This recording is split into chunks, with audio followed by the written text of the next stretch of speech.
Olá, nós vamos agora para a segunda aula do curso Frei Galvão, História, Vida e Obra do Primeiro Santo Brasileiro. Na primeira aula nós falamos da São Paulo de Piratininga, foi uma introdução ao cenário todo em que nasceu e cresceu Frei Galvão, nascido em Guaratinguetá. E essa São Paulo de Piratininga vai começar efetivamente em 1532 com a fundação da Vila de Piratininga. E ela vai pelo menos até 1554 com a fundação da Vila de São Paulo, né, pelos padres jesuítas, Padre Manuel da Nóbrega, Padre Anchieta, na verdade era um noviço com 19 anos na época. E então essa era a era daquela São Paulo de Piratininga, como nós vimos na primeira aula. Depois a Vila de Piratininga, ela se extinguiu por haver uma melhor localização naquele promontório que a gente conhece hoje como Pátio do Colégio, no centro de São Paulo. E o século de Frei Galvão é o século XVIII e o século XIX. Ele nasceu em 1739, ainda não se sabe ao certo em que exata data, porque o livro de batismo, ou os livros de batismo, e as crianças eram batizadas na igreja, naturalmente, na igreja católica, e registradas ali, não havia cartórios.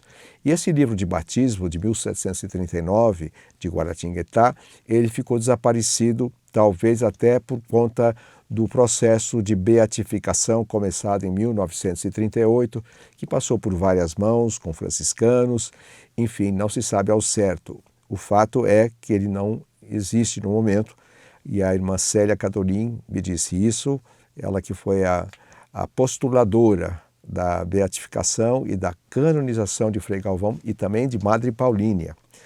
Ela é uma das poucas pessoas da história, se não a única, que conseguiu realizar duas postulações muito vitoriosas com canonizações dos respectivos candidatos, no caso dos nossos santos, Santa Paulínia e São Frei Galvão. Então ela me disse isso, que estava desaparecido.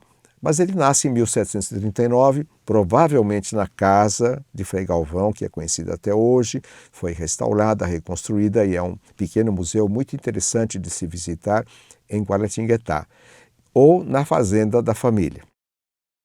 E ele vai viver até 1822, que é o ano da proclamação da independência do Brasil. Ele falece em 23 de dezembro, às vésperas do Natal, já estando doente há uns 3 anos, e nessa época já morando no Mosteiro da Luz, que ele ajudou a construir. Nós vamos ver coisas interessantes. Eu até tenho aqui um livro que são os escritos de Frei Galvão. Nem todos os santos deixaram um relato escrito, né?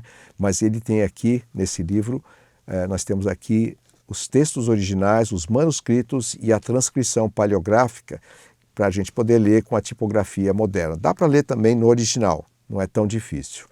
Nós vamos ver assuntos bem interessantes. Bom, São Paulo era uma pequena vila, né? Pequena mesmo, com poucos fogos, como se dizia. Fogos era o que se usava, o termo que se usava para uma residência, um lar, né? Porque o lar vem de lareira, né? Vem do fogo. E ela só vai crescer efetivamente, praticamente no século XIX e século XX, com o café, né? E depois com a indústria. Mas São Paulo tem uma peculiaridade, como o Brasil, muito, muito bonita, muito original, que é ter iniciado com uma escola, e uma escola dos freis, dos padres jesuítas, da Companhia de Jesus. O Brasil também foi descoberto ou achado pelo Pedro Álvares de Cabral, já logo de cara foi na Páscoa, e já se rezou uma primeira missa com, pasmem, a ajuda dos indígenas que ajudaram a erguer a cruz, acompanharam todo o ritual com respeito, dentro do possível. Isso tudo nós já até mencionamos na primeira aula. E São Paulo, então, teve a sorte de ser fundada pelos jesuítas e com a fundação já de uma escola. Na verdade, chamavam de Paupercula Domus. Era uma pobre capela, uma pobre casa, que servia de escola, de hospital, de capela e abrigava os jesuítas no trabalho. E esse trabalho que era um trabalho de evangelização, e a gente vai ver como isso cresceu e evoluiu ao longo dos séculos para uma situação extraordinária de evangelização portuguesa e depois também a espanhola em toda a América. Mas a São Paulo pequenininha, ela ficou assim muito tempo com os muros cercando essa cidade, havia tribos hostis, havia também uma aliança costurada por Ramalho, não é? E com Tibiriçá, havia uma aliança com os índios da região, mas sempre houve problemas em São Paulo de guerras, invasões, insegurança e tudo mais. Mas depois, saltando aí alguns séculos, 2 séculos, de 1554 até 1750, em 1759, os jesuítas foram banidos de toda a América portuguesa, de todo o domínio português no mundo. Não é muito bom falar em colônia. O Brasil há historiadores com muito bom embasamento e também o próprio príncipe Dom Bertrand de Orleans e Bragança, que conhece a história como ninguém também, ele sempre afirma isso com muita propriedade, que o Brasil não era uma colônia, nenhuma possessão ou domínio, nenhuma dos países ou localidades que foram descobertas pelos portugueses tinha a conotação de ser uma colônia subjugada, explorada, porque isso é interessante, a visão portuguesa era de conquistar os mares e conquistar povos para Deus. Então, a conquista veio no sentido de evangelizar. Isso fica muito claro, por exemplo, com a ação dos jesuítas. Aqui na própria cidade de São Paulo, São Vicente I, que foi fundado em 1531, e depois, em 1554, com os jesuítas efetivamente, da Companhia de Jesus, fundando a vila de São Paulo.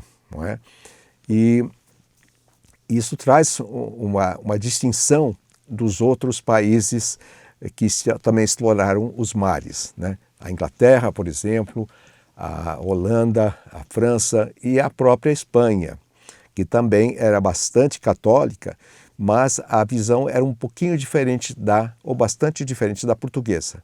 Os portugueses tiveram como missão evangelizar o Novo Mundo. E as riquezas, o ouro, como nós já vimos também na primeira aula, estou repetindo um pouquinho, era uma coisa subsidiária na maioria das épocas. Há exceções, há momentos onde houve uma certa avareza pelo ouro, necessidade do ouro, diamante, etc. Mas, via de regra, eles vinham para catequizar e evangelizar. E São Paulo é um grande exemplo disso, como já afirmei. No entanto, em 1759, Portugal estava sob o governo do Marquês de Pombal, porque o rei Dom José foi um rei fraco, ele não sabia bem governar e acabou deixando que o seu primeiro-ministro assumisse assim as rédeas do reino de Portugal.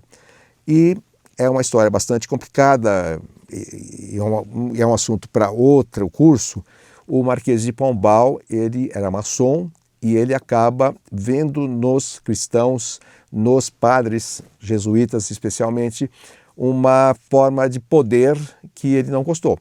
Então, por um lado, eles se expandiram, porque os jesuítas, em 2 séculos de ação nas Américas, eles construíram um verdadeiro império. Porém, não era um império bélico, não era um império de poder temporal, não era um império que buscava a riqueza, a dominação. Então, e sim a educação e, sobretudo, a evangelização dos gentios. E vale também dizer uma coisa importante, porque isso não está muito bem claro em nenhum livro, mas havia sempre uma ameaça moura na Europa. Os mouros eram os islâmicos, eram os povos árabes que eram considerados pagãos. E também os pagãos, consideravam os cristãos infiéis. E eles dominaram a Europa em vários momentos, como os bárbaros também invadiram. Inclusive, o centro da Europa foi atingido pelas invasões que vinham ao sul do Mediterrâneo, vinham do continente africano. E havia uma possibilidade dos navegantes árabes, que eram hábeis também, como também, especialmente na Turquia, nós vamos encontrar mapas e uma perícia na navegação muito grande, como também em certas épocas a China também navegava, mas os mouros, eles estavam dispostos a conquistar materialmente e conquistar para o Islã as terras europeias. E essa vinda do Brasil ao Brasil, dos portugueses, a ocupação com os jesuítas, com os franciscanos, mais recentemente com os salesianos, dominicanos também, isso trouxe uma postura, uma posição forte da igreja na América. E assim, de certa forma, um anteparo a uma dominação por outra religião.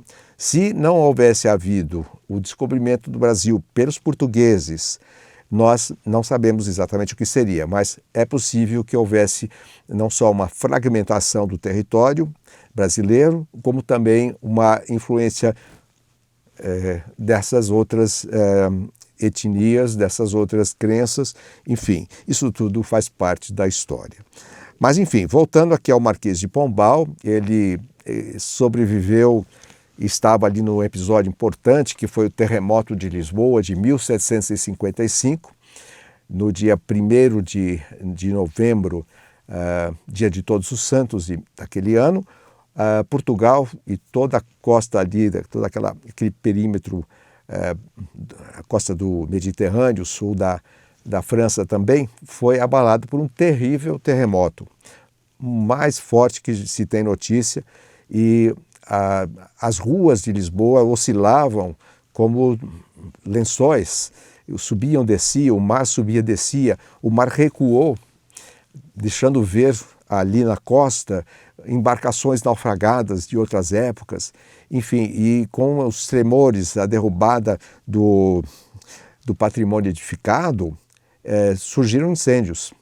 Então foi uma calamidade e muitas mortes, muitos órfãos, e inclusive isso está dentro da gênese da devoção de Nossa Senhora da Luz, porque diz a tradição, eu vi isso apenas em um livro, que o próprio Dom José I, que era o rei de Portugal, estava assistindo missa na igreja de Nossa Senhora da Luz em Carnide.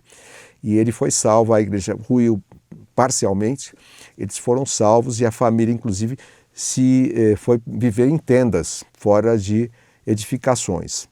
Mas naquela época, o Marquês de Pombal era o governante e isso, de certa forma, deu-lhe mais poder. No filme Frei Galvão, o Arquiteto da Luz, eu recomendo que vocês assistam, um filme que eu dirigi, né? E por favor, inscrevam-se no meu canal, que aí vocês vão ter mais informações sobre Frei Galvão, sobre a história e a música. A gente entra em mais pormenores desta fase do que aconteceu naquele momento em Portugal com o padre Daniel Malagrida, por exemplo, e evocando tudo que antecedeu aquele episódio. E, em consequência, o Marquês de Pombal se viu fortalecido e o rei Dom José não atuava, não é? A Dona Maria, que vai sucedê-lo, filha de Dom José, ela vai depois dar fim a essa era de Pombal. Mas ele resolve expulsar os jesuítas da América. E toda a América Hispânica, todo lugar onde os jesuítas atuavam no mundo.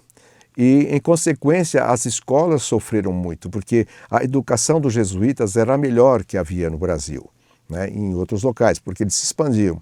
Os jesuítas começaram em São Vicente, a São Paulo, primeiro Bahia, São Paulo, e São Paulo, o Colégio dos Jesuítas cresceu e se expandiram para o sul, para o oeste e para o norte. Então, em determinado momento, nessa época aqui de 1758, mais ou menos, os jesuítas tinham as missões no sul do Brasil, Argentina, indo até a Patagônia, levando o cristianismo, e subiram pelos Andes até o México, a América Central, México, praticamente até o Alasca. Então, era um verdadeiro império cristão. mas um império que não almejava poder político, poder temporal, como eu disse. Mas isso tudo caiu por terra e, inclusive, criaram-se muitas lendas de tesouros dos jesuítas. Em muitas partes, se ouve falar que os jesuítas saíram afoitamente e deixaram para trás riquezas de ouro, imagens, cálices de ouro, cálices da celebração da missa, da celebração eucarística, inclusive no Mosteiro da Luz, no Museu de Arte Sacra, aqui em São Paulo. A igreja foi fundada pela Helena Maria do Espírito Santo. Eu vou ler para vocês uma passagem nestas aulas. E há no museu um cálice eucarístico, né, com escrito Joseph Anchieta, de ouro. Então, são coisas desse gênero que os jesuítas aparentemente deixaram para trás e esconderam, e a lenda se fez. Então, em São Paulo, há locais que se fala disso, em várias partes do Brasil e do mundo, né? Mas as escolas sofreram com tudo isso e Pombal tratou de ensinar de alguma outra forma latim, grego, e assim a gente vê aí um paralelo, uma continuação da Revolução Francesa, ou uma antecipação do que acontece com a Revolução Francesa no final do século XVIII. E uma antecipação também, a prolongação dessa revolução que aconteceu, que eclodiu na França por volta de 1789, né? Ela vai reverberar até os dias de hoje com as manifestações anti-família, anti-cristãs, anti-religião, a favor do aborto. Essas coisas todas que a gente vê no mundo moderno, infelizmente, elas são um reflexo dessa chamada revolução. Ou seja, a tradição foi perdida, a estrutura da educação com os padres foi perdida, combateu-se a igreja, muita gente foi perseguida, mudaram-se os ritos. Antigamente o rito era um rito latino, hoje nós temos ainda em alguns lugares, algumas igrejas, o rito tridentino, que é em latim, que tem muito mais sacralidade do que o rito que nós temos aqui depois do Vaticano II, enfim, dos anos mais recentes. Perdeu-se muito aquele espírito de religiosidade, aquele espírito místico da celebração. Então isso tudo vai ter o seu começo mais ou menos nessa época aqui e mais fortemente na Revolução Francesa. E então, aí naquele momento em que os jesuítas são expulsos aqui de São Paulo, o pátio do colégio, que era o centro de São Paulo, o centro educativo, né? O centro de educação e formação religiosa e também hospital, ele vai ser transformado na sede do governo temporal, do governo português. E em determinado momento vai vir ao Brasil, um pouco depois dessa data, claro, o governador Morgado de Mateus, Luiz Botelho Morgado de Mateus, que nasceu na região de Amarante, em Portugal, e tinha sido colega ou amigo do Marquês de Pombal. Então ele vem para o governo de São Paulo, e ali tinha sido aquelas instalações dos jesuítas, já vazias, vacantes, tinha sido toda reformada, limpa e tudo mais, né? Então, nós vamos ver ali, em determinado momento, logo da sua chegada, um episódio interessante que também está relatado, encenado no filme Frei Galvão, o Arquiteto da Luz. É um sonho que o governador, chamado Morgado de Mateus, tem com Santana. Santana é a mãe de Nossa Senhora. Nós temos aqui uma imagem representativa, né? Aqui nós temos Nossa Senhora Maria, mãe, ainda menina, não é? E com a sua mãe Santana.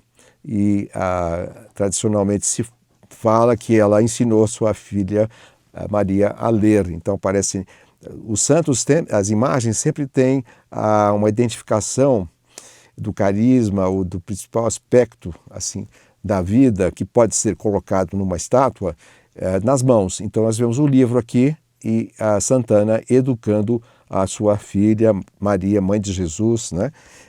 E aqui nós temos o Frei Galvão, e na mãozinha aqui dele ele tem 3 coisinhas, parecem os ovinhos, mas não são. São 3 pílulas, das pílulas de Frei Galvão, que nós vamos ver mais adiante.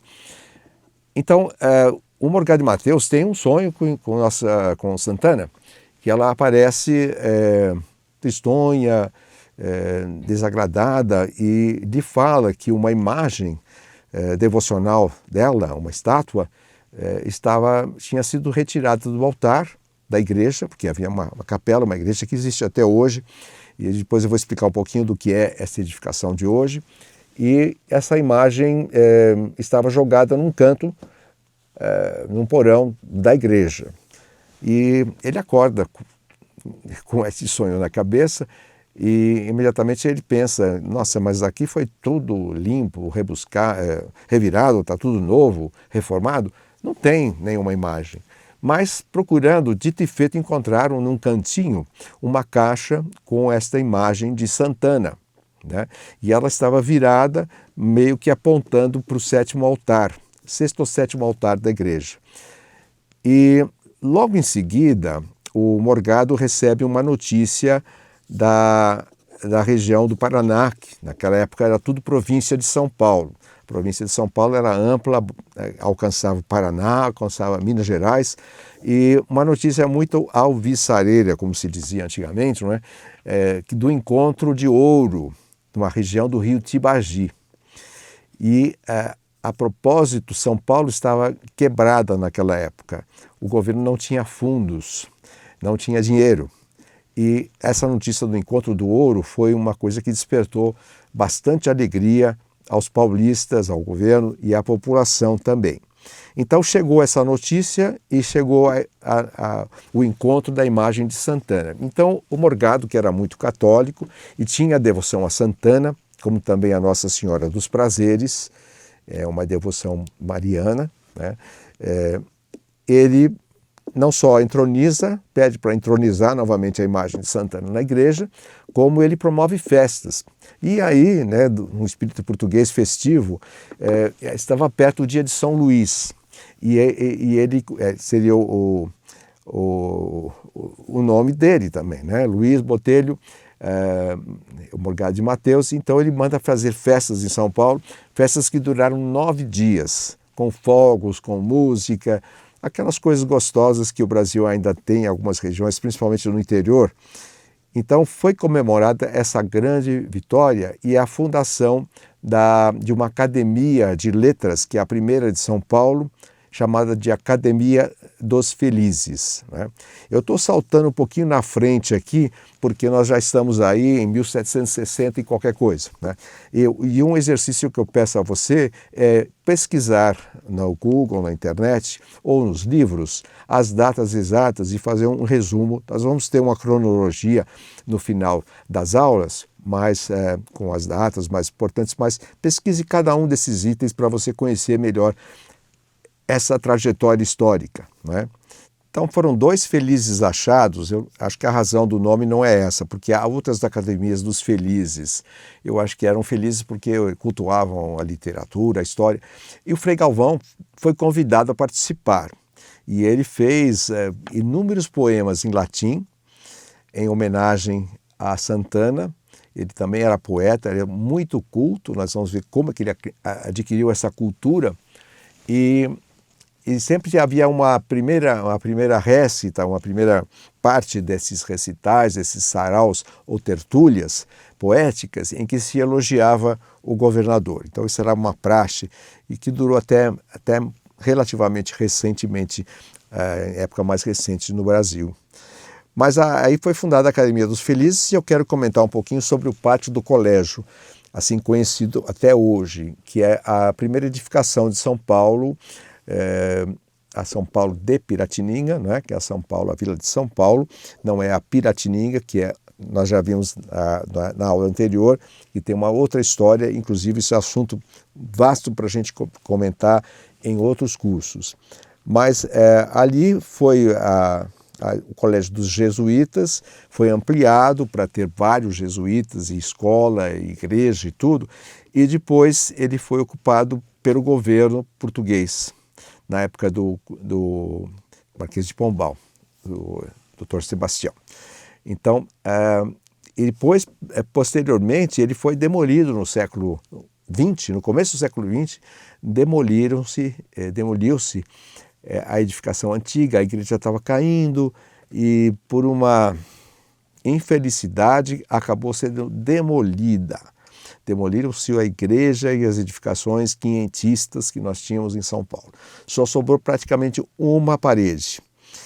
E depois, quando chegamos perto do quarto centenário da cidade, em 1954, houve um grande movimento para reconstruir uma espécie de réplica do pátio do colégio. Uma réplica muito bem feita, porque existiam quadros, existia planta, existia muita informação e, inclusive, algumas paredes que sobraram.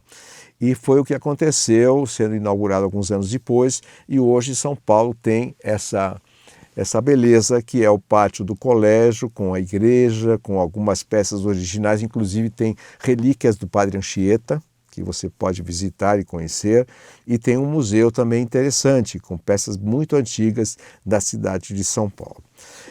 Mas enfim, Frei Galvão ali esteve na fundação da Academia dos Felizes e em muitas outras situações, outros momentos mais adiante, né? Enfim, eu quero também convidar vocês para acompanharem pela rede social o que nós fazemos com Frei Galvão, com o trabalho histórico de resgate e de propagação dessa história belíssima, um grande exemplo de vida que é o primeiro santo brasileiro. Então vocês podem curtir Frei Galvão, o Arquiteto da Luz, podem seguir as páginas no Instagram, no Facebook e também inscrever-se no canal Malcolm Forest.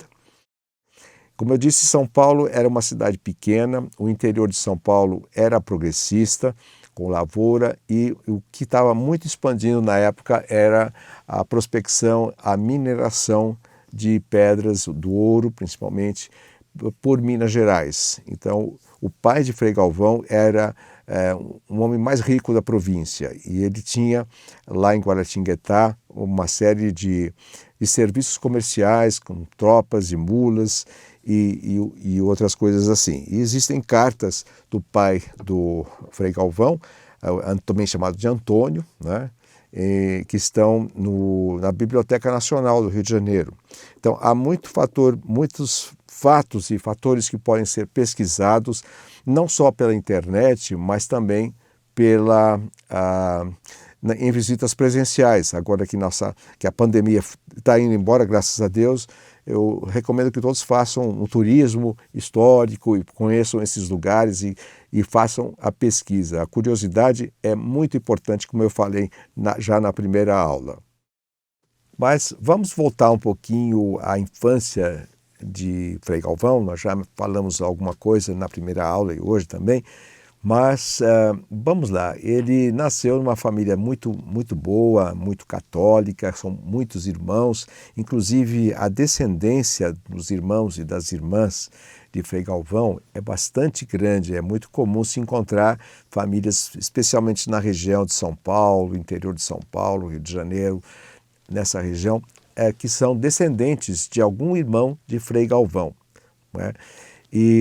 Mas ele era uma criança também caridosa e obediente. No entanto, se a gente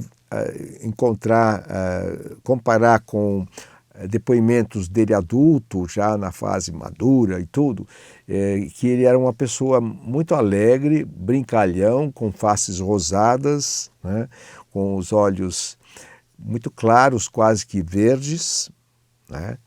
E esse detalhe dos olhos verdes é interessante a gente comentar, porque quando fiz o filme Frei Galvão, o Arquiteto da Luz, ele foi em cumprimento de uma promessa, de uma grande graça alcançada num dos vários milhares e milhares de casos de milagres, centenas de milhares ou mais até, que existem, e nós vamos falar um pouquinho disso na terceira aula, né? Mas nós gravamos uma cena do filme Frei Galvão, Arquiteto da Luz, com 3 atrizes, né? 3 moças que fizeram o papel de monjas, e num coro. E uma delas, a produtora me falou no dia da filmagem, olha, ela fulana, ela está muito interessada em falar com o senhor, porque ela tem um caso para contar, não é?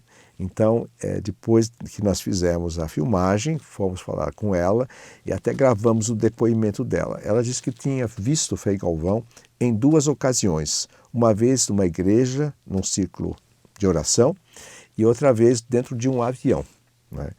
E essas histórias a gente nunca sabe com certeza, né, se são verídicas ou não, mas eu perguntei alguns detalhes da fisionomia dele, né? E ela disse, olha, ele era um homem alto, e faces rosadas, e aí eu perguntei dos olhos, que cor que eram os olhos dele, como é que era o olhar do Frei Galvão que você viu? E ela disse, eram claros, esverdeados, e isso bate realmente com a descrição da época de Frei Galvão. Mas o que me chamou a atenção? Toda a iconografia, ou seja, os quadros que a gente encontra de Frei Galvão, as imagens, na verdade existe uma única imagem que é da época contemporânea de Frei Galvão, que foi feita pela sua sobrinha, que era também uma freira, e ela esculpiu uma imagem conhecendo pessoalmente Frei Galvão. Nessa imagem, inclusive, aparece um olhar bem claro, são olhos esverdeados. Então isso me marcou, que é possível que tenha sido um fato real, sobrenatural, né? Mas enfim, ele era brincalhão, alegre, tinha um espírito de humor, e há passagens com as freiras, que ele sempre dizia para as irmãs da luz que a Divina Providência vai fornecer a ajuda que vocês precisam, e realmente em muitas ocasiões, sem uma causa aparente, elas foram alimentadas, receberam doações, inclusive uma vez elas recebem 2 porquinhos para o mosteiro, né, para alimentação. E aí quando o Frei Galvão vai encontrá-las novamente, elas dizem que estavam sem nada para comer. Aí ele falou, mas vocês não receberam 2 porcos de presente? Ah, sim, recebemos 2, mas nós demos 1, né? O senhor sempre fala que a gente deve dividir as coisas com quem precisa. Mas aí ele disse, mal, dessa vez não, vocês tinham que ter guardado, que era para vocês mesmas terem os 2 porquinhos. Enfim, ele era uma pessoa muito amistosa e agradável, então isso me leva a crer que na infância ele também fosse assim, bastante alegre e jocoso. Não se sabe muito. No filme nós temos aí a encenação com um menino aloirado, não é? Que vocês vão gostar de ver também. E as devoções na casa de Frei Galvão eram muito voltadas a Nossa Senhora e a Santana.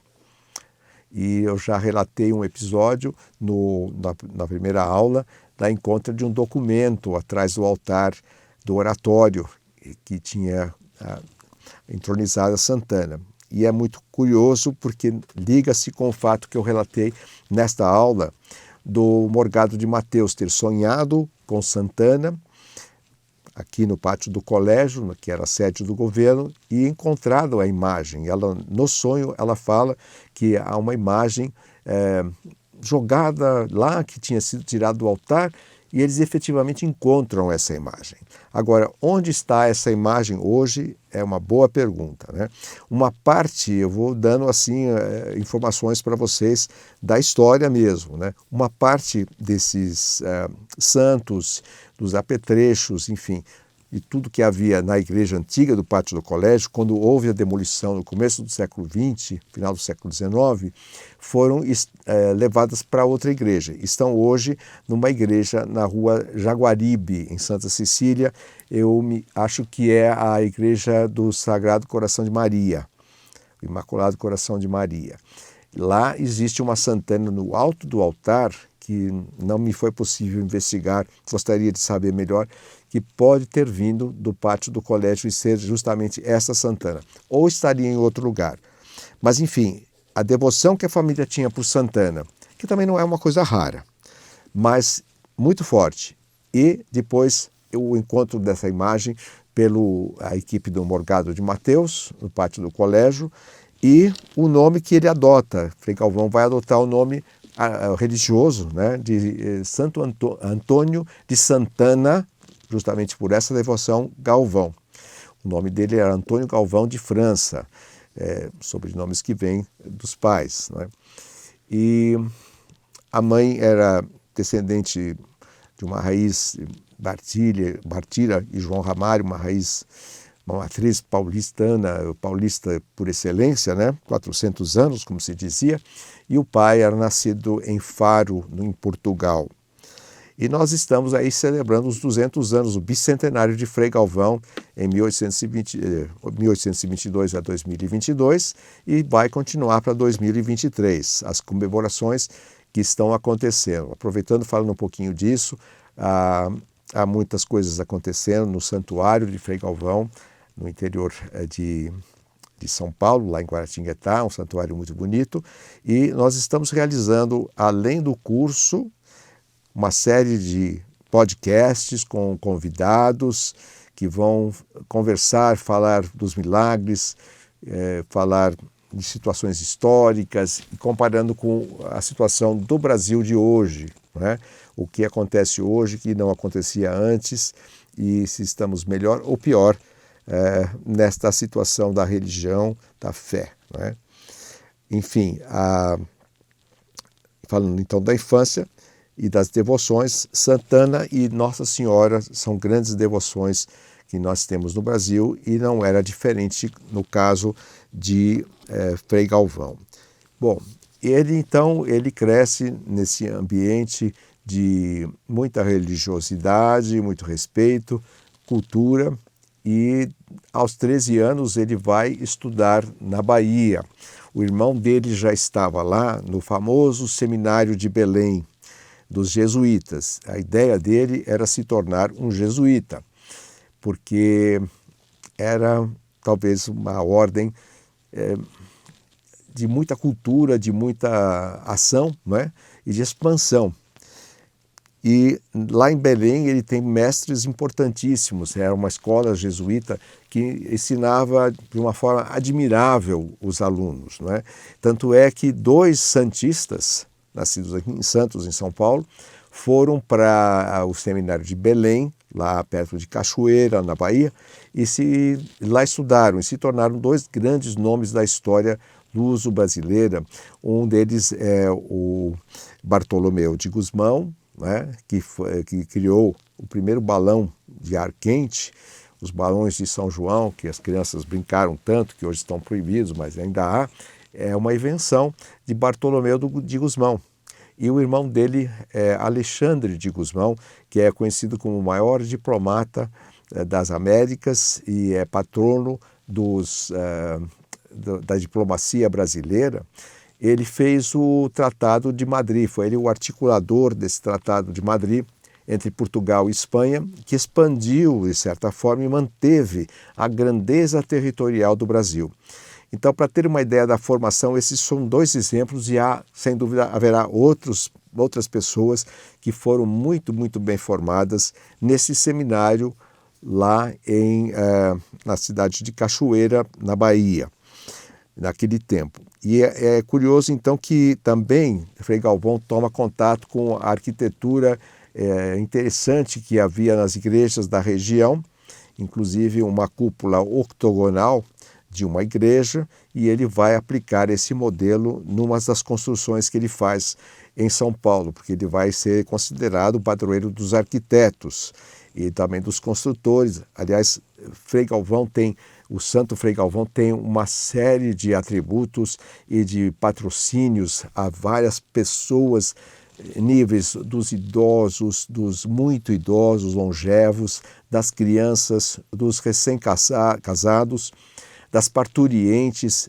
Vocês vão ver que a gente vai contando todas essas coisas maravilhosas que estão ligadas a prodígios, graças e verdadeiros milagres que nós vamos ver na terceira aula.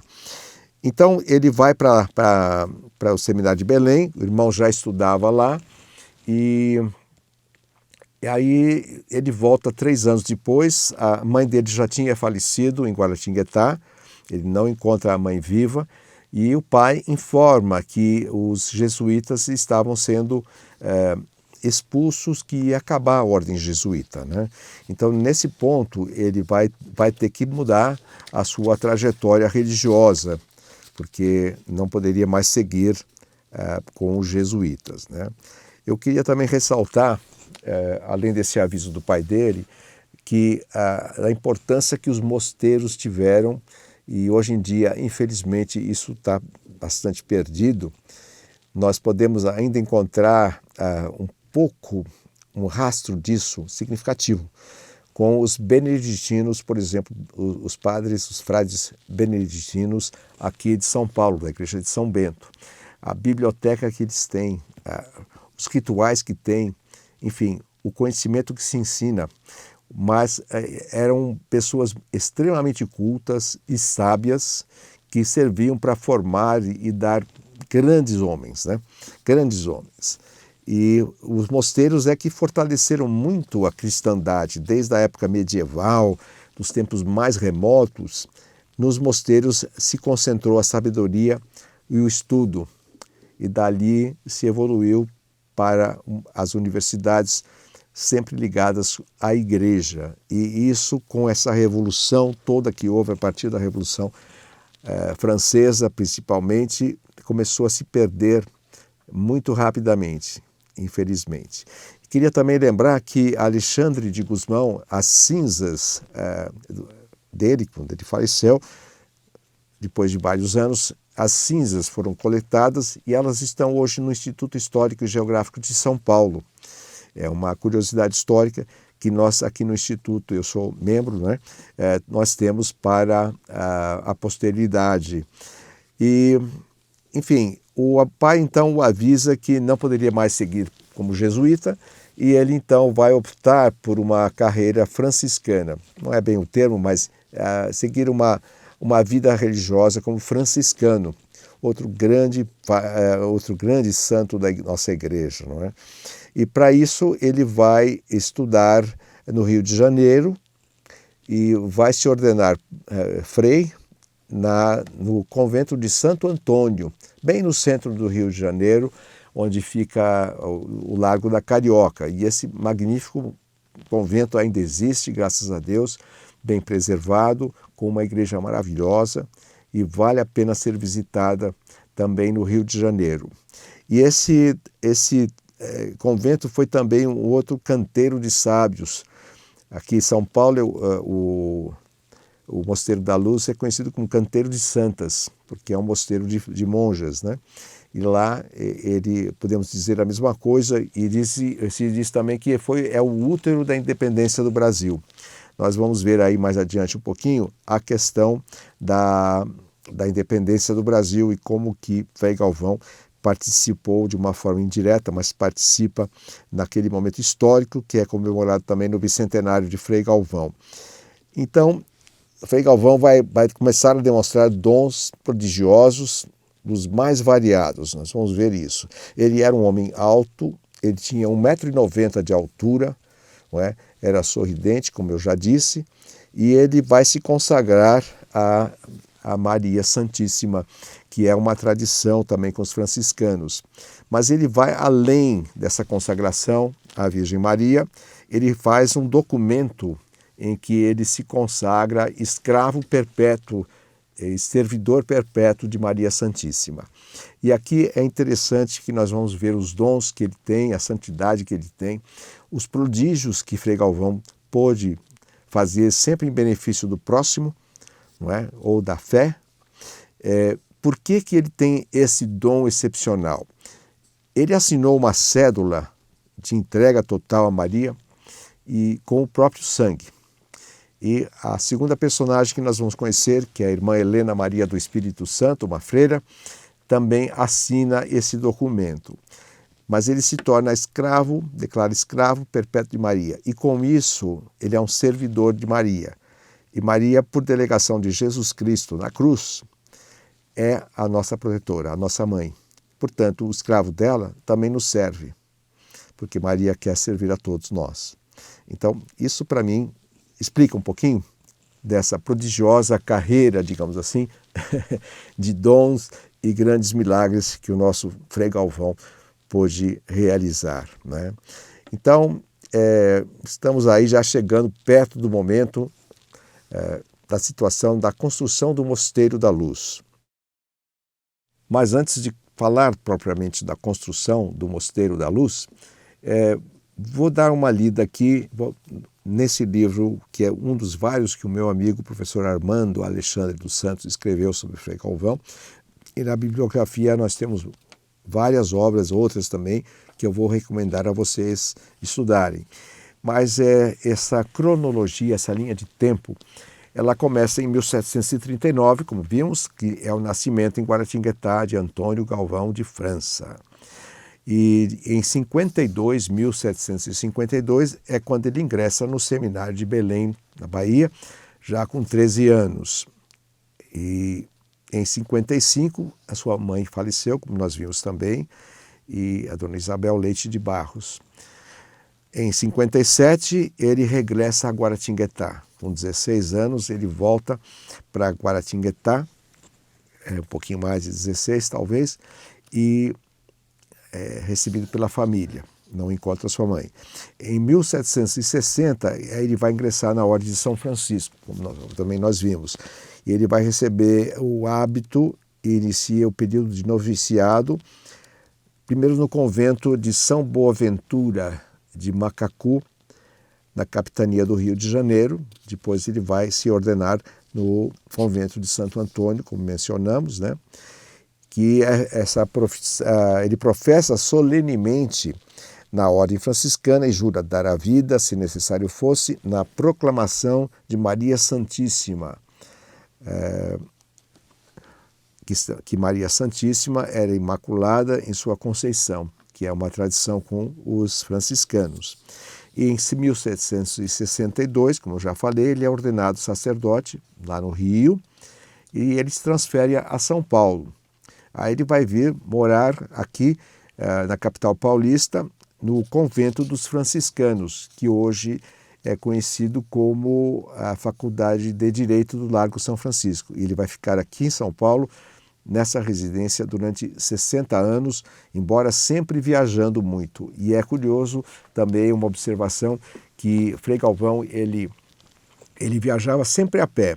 Ele não usava nem de mulas, de cavalos, e algo prodigioso, porque ir do Rio a São Paulo ao Rio, de São Paulo a Itu e outros lugares no Paraná, ele esteve na região de Brotas, não é? Que há inclusive uma imagem miraculosa, existe uma história que nós vamos falar sobre isso, não é?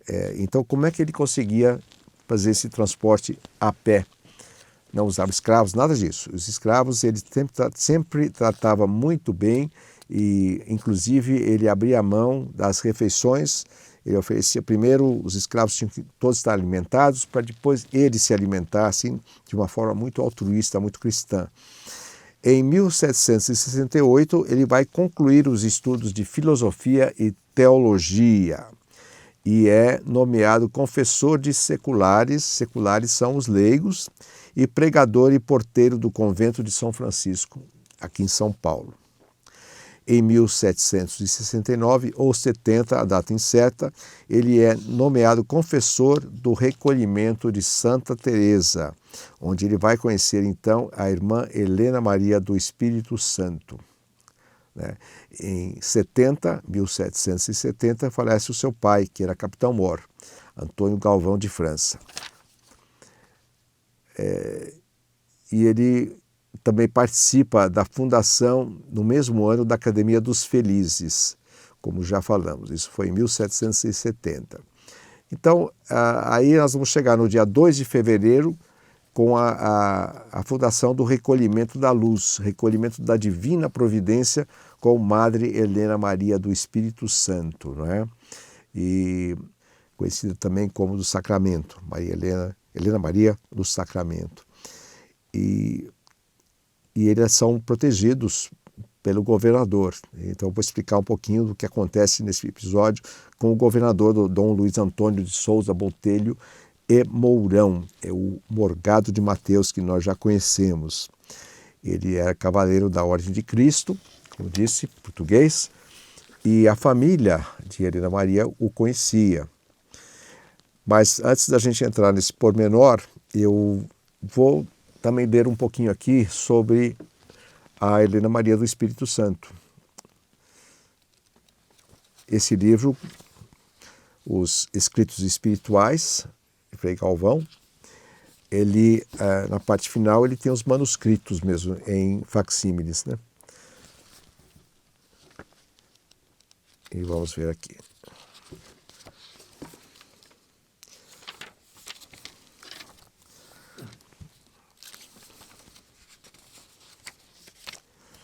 É muito interessante ver as regras do Convento da Luz, Mosteiro da Luz, que ele escreveu, porque ele foi uma espécie de reitor, né? Ele era confessor e ele estabelecia os estatutos. Mas aqui ele vai fazer uma relação breve e sucinta da serva de Deus, Helena Maria do Espírito Santo, fundadora do novo recolhimento de Nossa Senhora da Conceição, da Divina Providência, e falecida na mesma casa da sua fundação com grande crédito de virtude. Então ele vai falar dessa moça que veio para São Paulo, do interior da região de Paranapanema, e vai servir como uma servente nesse convento de Santa Teresa, no centro de São Paulo, naquela região onde nós temos a Igreja Nossa Senhora do Carmo, onde tem a Praça da Sé, não é? E durante muito tempo ela lá serviu e ela teve momentos de grande misticismo. Vamos ver como uma curiosidade também o que fala do Frei Galvão. Ela nasceu em Paranapanema, freguesia pertencente ao Bispado de São Paulo, na época era tudo província de São Paulo, e nela criou-se até a idade de 17 anos. Em todo esse tempo era notável o seu procedimento, dando já indícios da sua futura santidade, palavras de Frei Galvão. Exercitava-se em obras de caridade, obediência e mansidão para com os domésticos. Esses domésticos, leia-se aí, os escravos, né? Naquela época. Era muito frequente no exercício da santa oração, via sacra e outros atos religiosos católicos, né? Que deixo de referir para evitar prolixidade. Digo somente que entre noite e dia ela tinha 7 horas de oração. 7 horas de oração por dia. As suas penitências eram contínuas. Anos inteiros usou dos cilícios, dormindo com eles sobre a terra. Ela dormia com um cinto com pregos na terra. Coisa que hoje em dia a gente não tem como imaginar, com o conforto da vida moderna, enfim, a fragilidade da vida, e dormindo com eles sobre a terra. Usava a disciplina de sangue, procurando o silencioso e oportuno tempo da noite. Algumas vezes encontrou com feras, onças. Numa ocasião foi uma onça, mas invocando Helena o nome de Jesus, com estranha velocidade a onça fugiu. E há um caso semelhante com o padre Anchieta, com uma onça, que ele, com o crucifixo, espanta a onça tranquilamente. Contando 7 anos, mudou-se com seus pais para um descoberto de ouro, distante alguns dias de sua casa. Então, criança, ela foi para uma área de lavra de ouro. Como não podia a menina fazer em seus diários exercícios, esperava aos poucos que os de sua comitiva descansassem, todos dormissem, aí ela ia rezar. Já fora de horas, e retirava-se para os matos, servindo-lhes de farol para não se perder os fogos que faziam os arranchados da sua comitiva. Bom, aí a gente tem uma ideia de como foi essa infância da Helena Maria do Espírito Santo.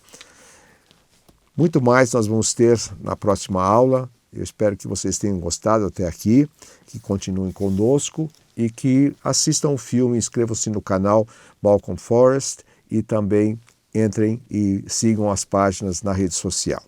E para ter um exercício, eu recomendo que vocês façam uma busca na internet e procurem exatamente determinar essas datas. Algumas a gente vai fornecer e outras vocês podem procurar a respeito dessas personalidades que nós também vamos listar com maior ênfase. Mas eu já adianto que uma delas, obviamente, é Frei Galvão, o outro é o Morgado de Mateus, a terceira grande personagem, talvez tão grande como Frei Galvão, é Helena Maria do Espírito Santo. Até mais.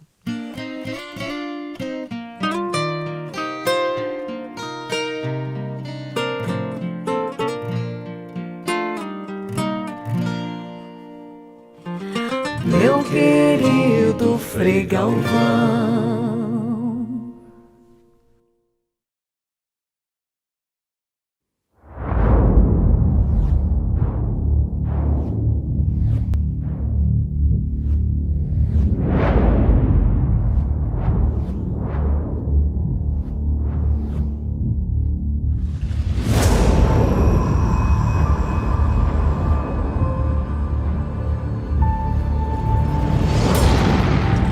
Eu, Frei Antônio de Santana, me entrego por filho e perpétuo escravo da Virgem Santíssima,